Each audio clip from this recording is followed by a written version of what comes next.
Like you guys, as a people, you guys want to progress, but you have Mm, powers that be that hold you back until you're mm, able to identify that. I mean, obviously, you know what the powers that be, but the problem is, the truth is, if you dig even deeper, you have to look at who's my friend and who's my enemy.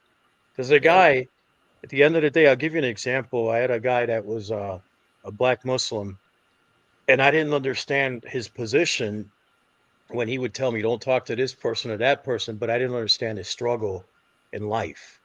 And then when he broke it down to me, when I started to see it firsthand, I was able to then comprehend where he's coming from.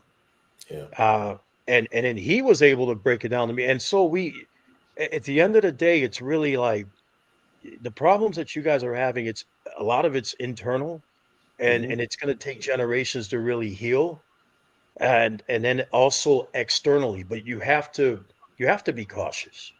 There's no reason for you, and to be honest with you, everyone has some form of, I don't want to use the word prejudice, but let's be honest, there's a defensive wall because you don't know Hmm. who to trust, who not to trust. To be That's a and that fact. to be fair, you should have it. That's why I said if you study the Palestinian struggle, you understand yourself. The example you Um, guys mostly use was clothes, right? The biggest examples of, I guess, just showing your wealth is always, I have a house and look at my new car. So I made a YouTube video a while ago on how to be a stay-at-home wife in this type of economy, and I recommended downsizing your house and selling, or downsizing your car to reduce that bill. Because in most cases, if you do both of those, or at least one of those, one parent can afford to stay home. So I love you. it's This a really woman big is a ask. unicorn. I Is said your it earlier, bro. This This woman is a right here. unicorn. Yeah, is your somebody tribe in the hiring? comments said that. So they were like, "Well, how can you afford for two people to, how can you afford not for both I people to know, right? work? You have to downsize, and you have to downsize your lifestyle. You can't live that lifestyle. You have to live below it." So when we first moved to the West Coast, we were in a studio, and now we're in a much larger place because we were patient. So if most people thought like that, instead of wanting to show off the car or say the fact they have a house, because we don't have a house, we just now have a larger apartment. Like, this is the largest apartment we've ever lived in, and now a kid's on the way. So we had that plan in mind when we first came here, and that studio apartment was 400 square feet. That was the smallest place I've ever lived in, and it was the best decision for the first couple of months here. You treated Agreed. him like a man with respect, and y'all only had 400 square feet. Well, He why You, wouldn't wasn't. she? Yeah, yeah. I was in the chat for a long time, and yeah. We're gonna go ahead and we're gonna let It's him a go lot. because he said You he has put to me in the go. spot. You put me in the spot. it's Friday night for you for real, huh? Yeah, yo, Hey, listen. But nah. Like, you know what I'm saying? Yo, I can compose myself, and I can say that, a lot of that what you said, and a lot of that what people said, and it was confusing. It was confusing because, you know, it was a lot of talk about this, and there was a lot of talk about that. There's a lot of talk about this women be acting like this, the women acting like that, and then it was a lot of talking about, you know what I'm saying? These niggas is like this, and these niggas is like that. You know what I'm can saying? you So, take your camera and go so around the so we can see your conversation, tribe? the conversation is lost. So I'm coming in lost too. Like, I'm like, yo, wait, Lost for what that what sauce. I'm gonna grab on? Like, yo, can I grab on this? Can I grab on that? But you know what I'm saying? In all as in all aspects of the conversation.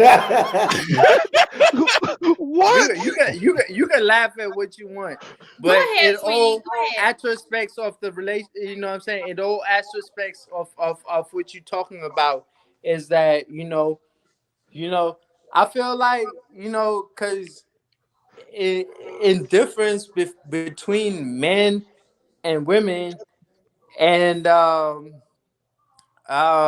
this nigga got this shit, or this nigga got that shit. Well, I feel like you should be more understanding to the relationship if you come into the relationship and somebody give you their real self. Oh shit, you made a So point. For sure. I think that people. if somebody give you their real self, you should be more understanding. Oh, absolutely. And I think that if you give your real self to somebody and it's just not working, that's just not the person for you. You have to find somebody who is going to accept your real self. You so nice, Well, say you see my lifestyle, yo. I'm not looking for nobody. I'm not looking for nobody for real like that. You know what I'm saying? I'm looking for somebody for the day. You know. Oh, okay. So I just Well, No, I get that though. I get that though, because in actual specs, what you got to realize and understand is this. No, we're not doing that today. Okay, so thank you. So I'm gonna mute you. That's I'm my gonna go man. I into appreciate come you, on, brother. I come swear, on now. I'm pretty sure I just lost All right, like go 3 ahead. pounds. We have another person, so let him go ahead and get it. That's crazy. Go ahead, sir. I'm sorry. Did you want me to go next? Yes, sir. Okay. Please. No, I just wanted to piggyback off of what Brienne said earlier. Mhm. You know, I'm going to be very blunt with you and let you guys know, as an outsider, Mhm. American born, of Middle Eastern descent, we look to the Black community for different things. First off, we have a lot of That commonalities. nigga horny. We got a lot of commonalities with the Black community. It's not how much you make, it's how much you keep, right? And the Black community as a whole, I read this statistic which was incredible. As a whole, as a combined net income on an annual basis, it's like $1 trillion is what the Black community, Black Americans as a whole in America are able to earn on an annual basis. If they were a country, they'd be the eighth largest country on the planet. 7.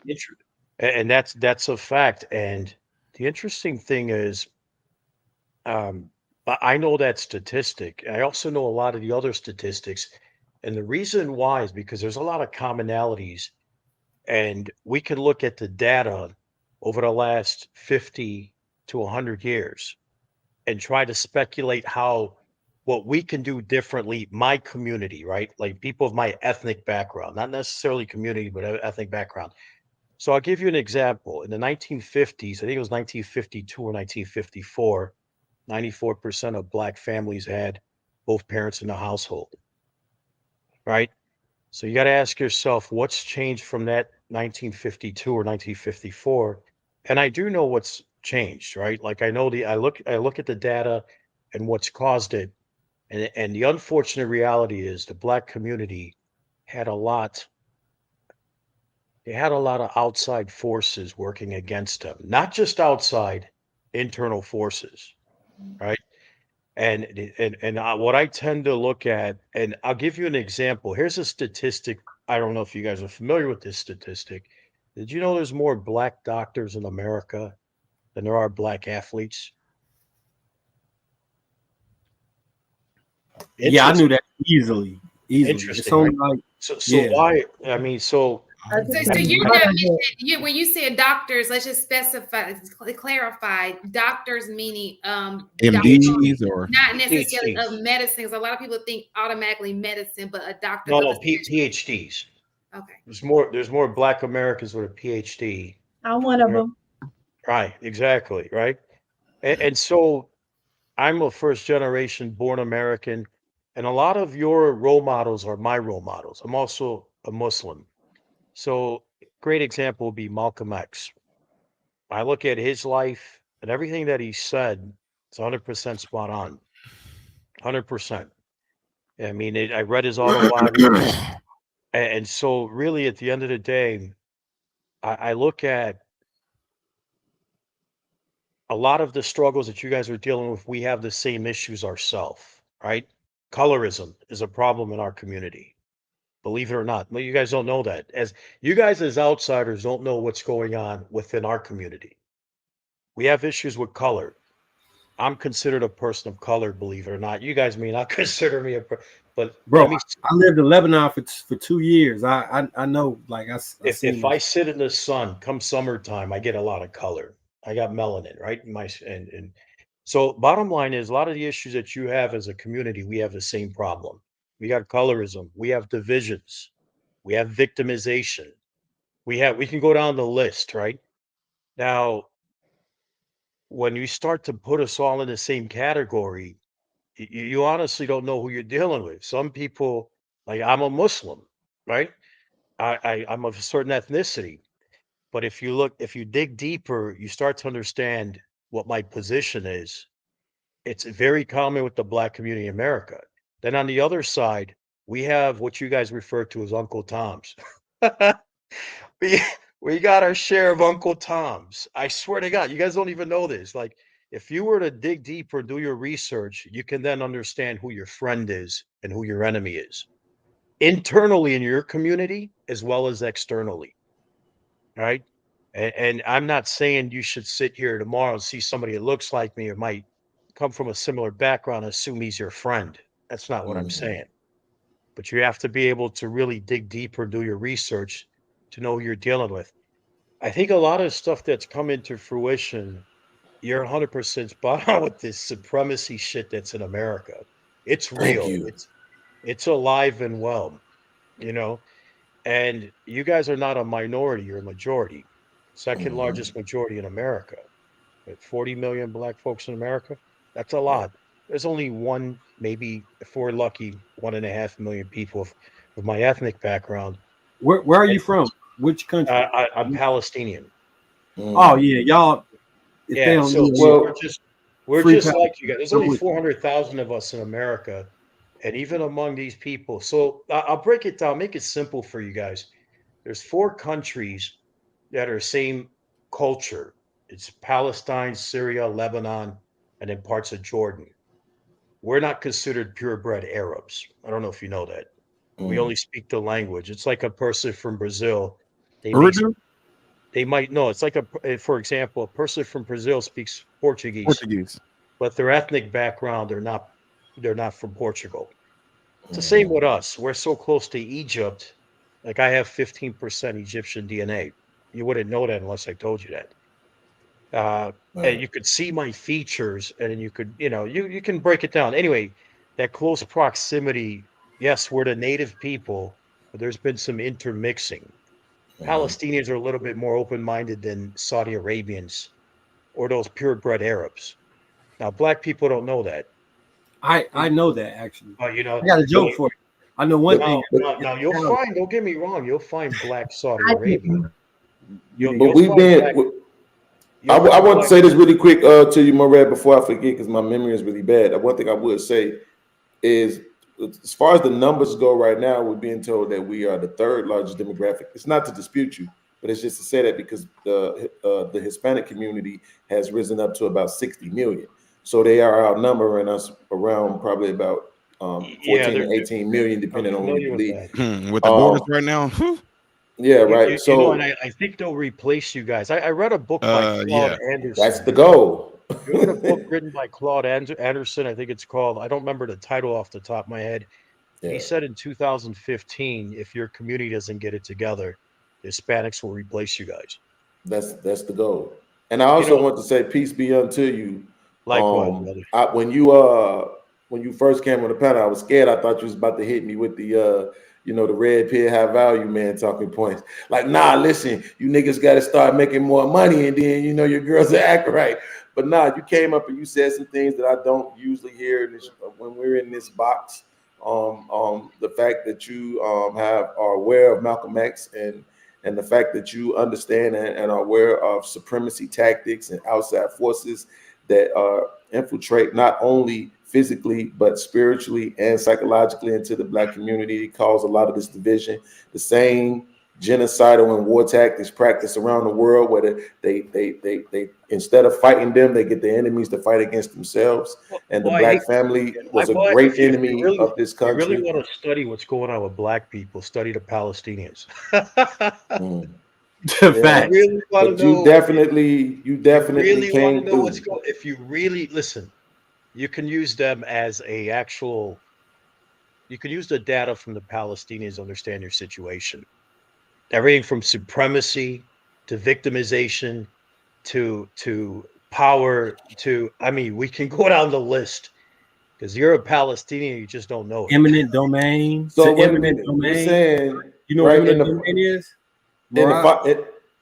in the Fatiha it says, "Show us a straight away, the way of those who thee has bestowed thy grace, and not of those whose portion is wrath or those who go astray."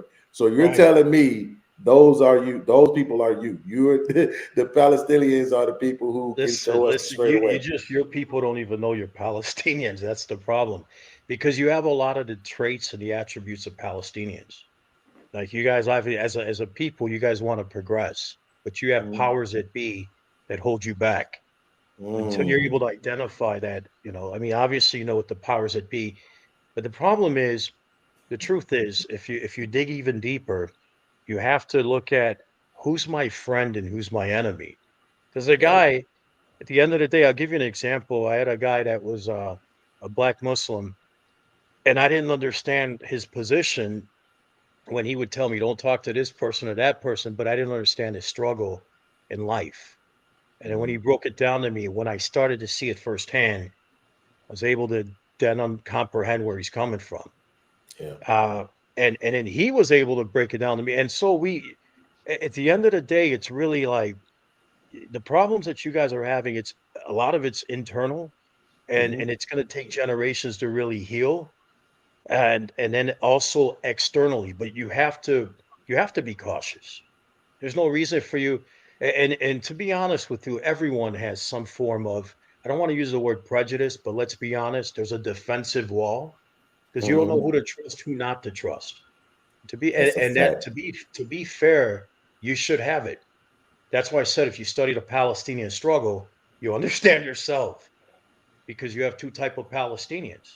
You have those that are fighting for self-preservation. You got the ones that sold out. Well, one of the problems I think is that, see, right now you can have this conversation, right? But if I try to have this conversation on these kind of panels, to be honest with you, but I mean on these type of panels, I'm not targeting JR. You'll get flagged like we'll get flagged. I'm not even talking about flagged. I'm talking about from the people who be on the panel. They're gonna call you a victim Olympian. They're gonna act like none of these things. Everything is a conspiracy, right? What do you mean supremacy and what do you mean racism? And wait, I got $1 million, so racism can't exist. Like that's what we get hit with whenever we try to have those conversations, right? Because it's the changing in the black community. Even when you're talking about the change in the dynamic of relationships between men and women, you're never going to be able to address that completely unless you address how we got there. And people don't want to do that, because talking about the origins of the dysfunction, well, then now you have to go back in time. And then they're going to say, well, why do you want to talk about 1980? And why do you want to talk about 1960? And it's like, well, that's how you fix things. You fix things by determining how they were broken in the first place. Because he's a Muslim. I'm going to be honest with you. I'm very biased. I don't see him as a black man. At the end of the day, when we all die and go to the next world, we ain't black and white. We're Palestinian and not Palestinian once we die. So, I mean, you know what I mean? I'm not going to be dying as a Palestinian. My soul goes on to the next world. So in the next world, as Muslims, we believe, we'll all stand together as Muslims. No black, no white, no Palestinian. And the reality is, the powers that be that created this system, and even among these Arabs, like I told you, I'm not a purebred Arab. And I didn't know this until a Saudi Arabian told me this. He told me, man, you're not a purebred Arab. I did a DNA test. Now, I'm not trying to impress you guys, but I'm just trying to say that then you start to understand, okay, where he's coming from. Just because you've been Arabized doesn't mean you're an Arab. Let me ask you one last question. What brand shirt is that you're wearing right now? Oh no, this is just a regular shirt, man. To be honest with you, I'll tell you the truth. I actually, when I was a lot younger, I used to go out and buy clothes all the time. Right. I read these books on, the millionaire mindset to understand their mindset. It's not how much you make, it's how much you keep. Yeah. So at the end of the day, I like to look clean, presentable. I'm in bed, and so I got a regular shirt on, but I got a lot of nice clothes. I put it on when it's needed, but overall, I think some of the things you guys touched on.